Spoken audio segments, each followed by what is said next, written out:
is Rhoda from Kems Haven. I'm so glad you could join me here today. On this video, I want to challenge someone.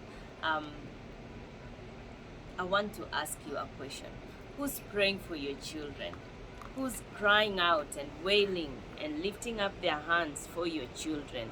Are you doing that, or are you waiting for someone else to step in and intercede for your children? Let's go to Lamentations 2, verse number 19. Lamentation 2, verse number 19 tells us that, "Arise, cry out in the night as the watches of the night begin. Pour out your heart like water in the presence of the Lord. Lift up your hands to Him for the lives of your children who faint from hunger at every street corner." The Bible is reminding us that we need to arise and cry out for the lives of our children. As the watches of the night begin, it's not time to sleep and slumber. It's time to arise and pray for our children. We need to pour out our hearts like water. You know, when you're pouring out your heart like water, it's such an heaviness in your spirit, and you are not withholding anything. You are not holding back anything. You are pouring it out, all of it, to the Lord because of the lives of your children. In this time and scenario, when this verse was written, there was hunger, and this is that the Lord had withheld his anger upon the children of Israel, and they were fainting down in every other street because of anger. There was famine in that land. But in our today's scenario or environment, there are many things that are affecting our children. It might not be the actual famine of food and water, which in some places is still happening, but there might be some other things like addictions that are affecting our children. It might be that they are sick, or they are not doing well in school. There are so many things that are affecting our children. And if not even that things are affecting them, it might be that we want the best future for them. We cannot be slack about that. We cannot just sit back and hope that they turn out right, that they live out right, or they will achieve their purpose. We need to be intentional. So today I have come to challenge someone that you need to be intentional in praying for the lives of your children. You need to lift up your hand. The Bible tells us that lift up your hands and cry out to the Lord for the lives of your children.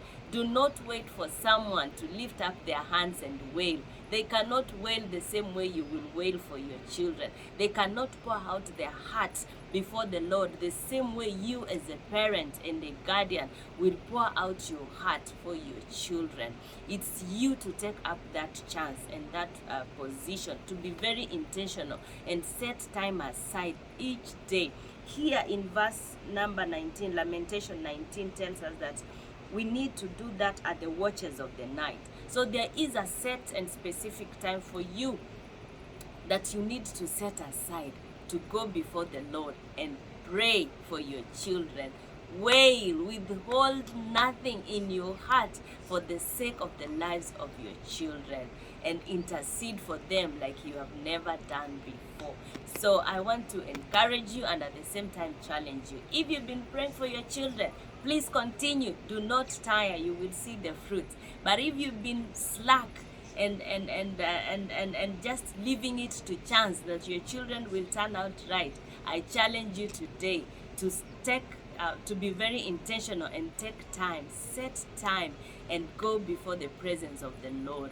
Lift up your hands and pour out your heart before Him, and you will see that He will turn the lives of your children around. That our God is very faithful. He says that He watches over His word to perform it, and when He sends His word, it prospers. So find time, pray for your children, and watch the Lord perform great and mighty things in them. For He has promised us that our children are made up for are for signs and wonders. And this is my desire for my children, and it should be a desire for your children. So let's arise and pray for our children. Thank you for joining in. If you like this kind of content, please like, share, subscribe, hit that notification bell, and make sure that you do not miss out when I post. Thank you. See you next time. Bye-bye.